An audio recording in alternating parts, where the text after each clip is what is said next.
नमस्कार मैत्रिणींनो. आज आपण करूया मेथीची भाजी.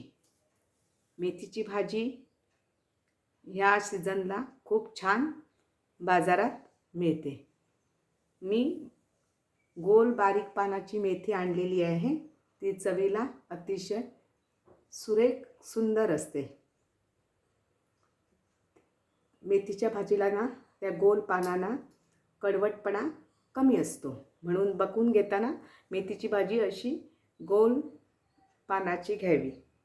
आणि मेथीची भाजी आता मी करणार आहे. एक जुडी मेथीची भाजी घेतलेली, ती स्वच्छ धुवून मी अशी चिरून घेतलेली आहे. आणि त्यात मोठा एक कांदा बारीक चिरून घेतलेला आहे. चला तर मग रेसिपीला सुरुवात करूयात.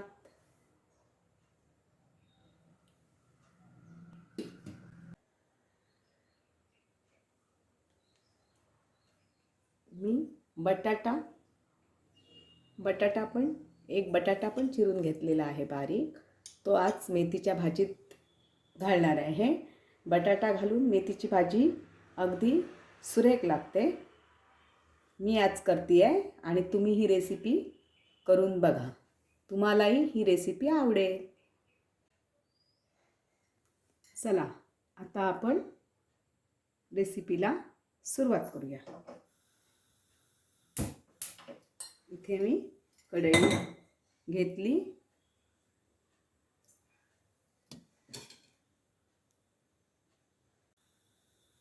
कढईत आता 2 ते 3 चमचे तेल घेतलं.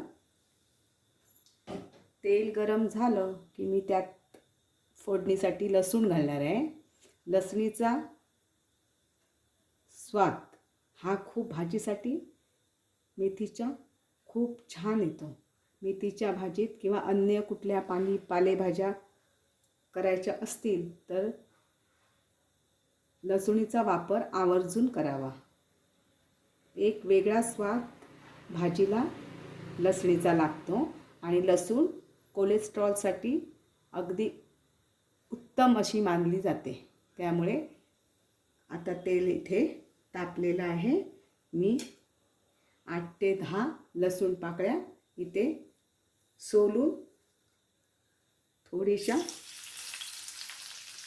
चेचून घेतलेल्या आहेत.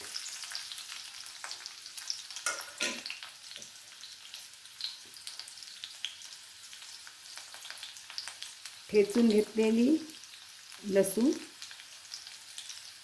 भाजीला व्यवस्थित लागते आणि तेलातही ती आपण घातल्यानंतर उडत नाही, म्हणून लसूण नेहमी ठेचून घ्यावी. थोडीशी त्यात हळद घालते आणि बटाटे थोडे परतून घ्यावे.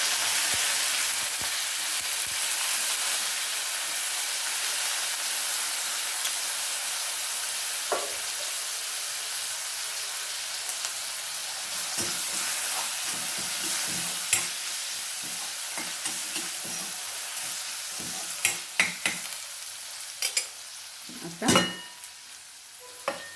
कांदा आणि भाजी मी एकत्र चिरलेली आहे.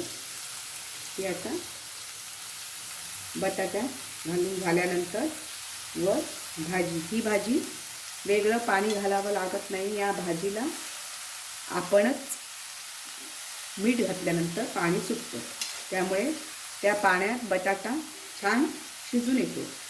त्यामुळे वेगळं पाणी या भाजीत घालू नये. आता मी इकडे घालते आहे ओली मिरची. ओली मिरची मी तुकडे करून घालते आहे. मधून चिरून मी मिरची टाकत नाही, कारण त्या बिया भाजीत पडतात आणि भाजी लहान मुलं घरात असतील तर फार तिखट लागते, म्हणून मी अशी मिरची 2 तुकडे करून टाकते.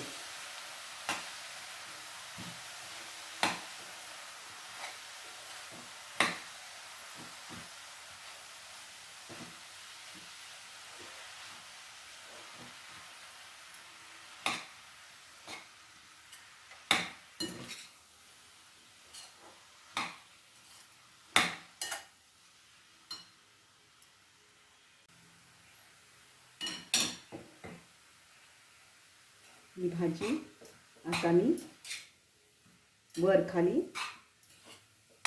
परतून घेणार. सगळीकडे मीठ भाजीला लागतं, त्यासाठी अशी परतून घेऊन भाजी वर झाकण ठेवून पाणी ठेवावं. म्हणजे काय होतं, तळाला ना, भांड्याच्या तळाला भाजी लागत नाही. भाजी आता माझी परतून झालेली आहे. आता मी यावर झाकण ठेवते. हे बघा, असं झाकण ठेवून वर थोडंसं पाणी घालावं, म्हणजे भाजी भांड्याच्या तळाला लागत नाही आणि पटकन शिजते. चला आता भाजी झाली का बघूया. हो, भाजी छान शिजलेली आहे आणि आतला बटाटा पण शिजलेला आहे. आता आपण यात घालणार आहोत ओलं खोबरं. ओलं खोबरं भाजीत अतिशय सुरेख चव आणतं.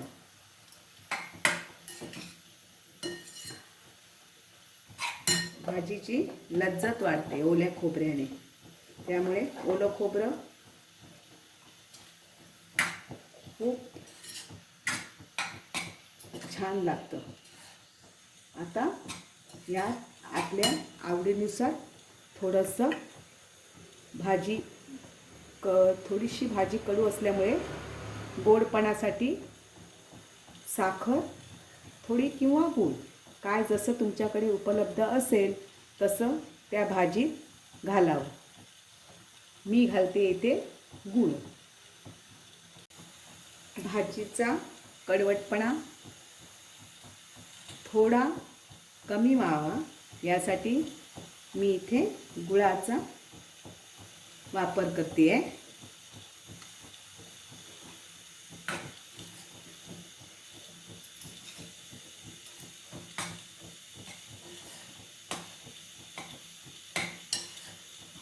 भाजी तयार झालेली आहे माझी. ही रेसिपी आपल्याला आवडली असेल तर माझ्या चॅनेलला सबस्क्राईब करा, लाईक करा, शेअर करा. धन्यवाद.